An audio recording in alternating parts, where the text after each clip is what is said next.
Now I'll be sharing with you guys how you could use different forms of foam rollers to get better outcomes for your exercises, especially from a hypertrophy standpoint. So what kind of foam rollers am I talking about? Half rollers, long rollers, half rollers. A lot of people look at these rollers and they think that all they could do is roll their lats out with it, or roll their quads out with it, or their calves, whatever the case is, but this couldn't be any further from the truth.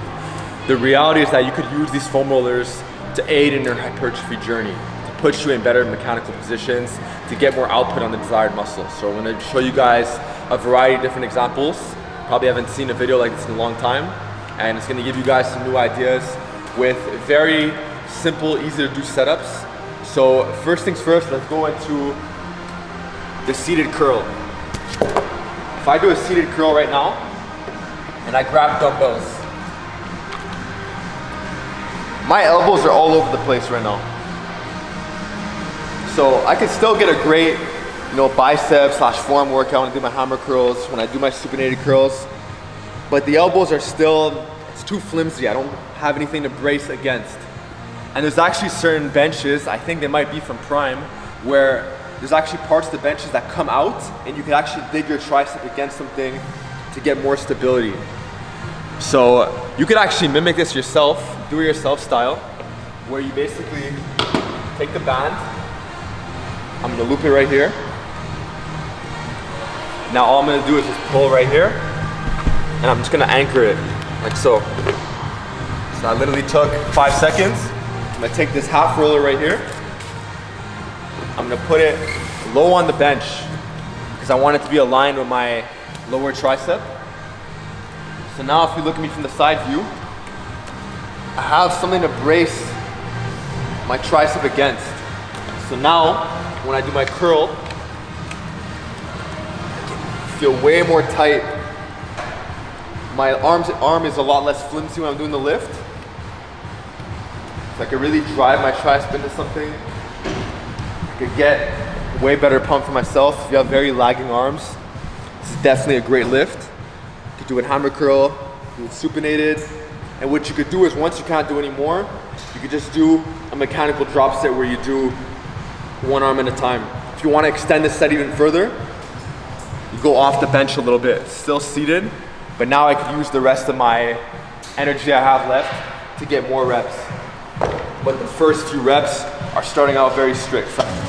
So the next use of this half roller, and this could apply to if you're a trainer, even if you have, for example, a training buddy and you want to help them hinge properly.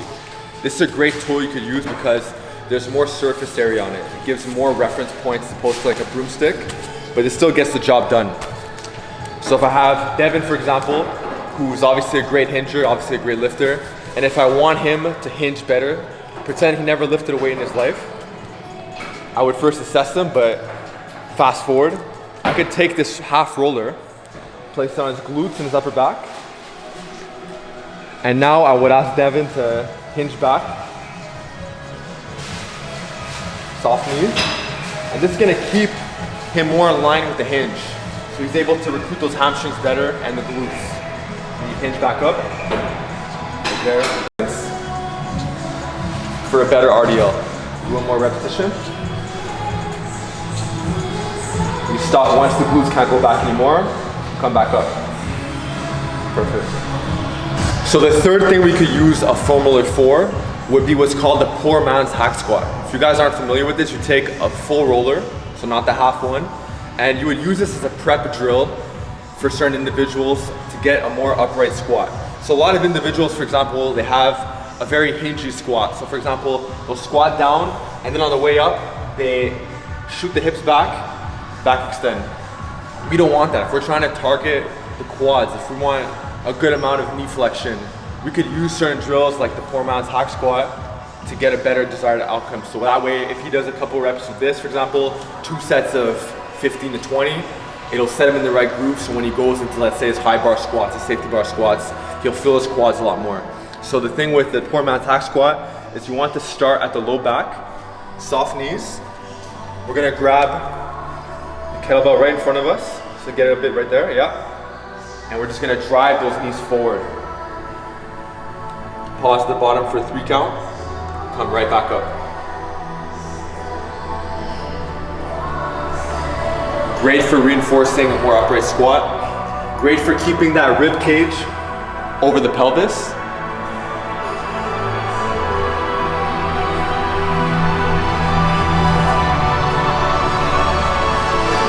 Great squat prep. So that wraps it up. Those are just a couple of different ways you can start implementing foam rollers into your training. And at the end of the day, what's really important to understand is that everything is just a tool in the toolbox, and you don't have to associate, for example, a foam roller with just foam rolling. You could use it for many different purposes, and that's just that. So hope you guys learned something in today's episode. And with that being said, I'll see you guys next time.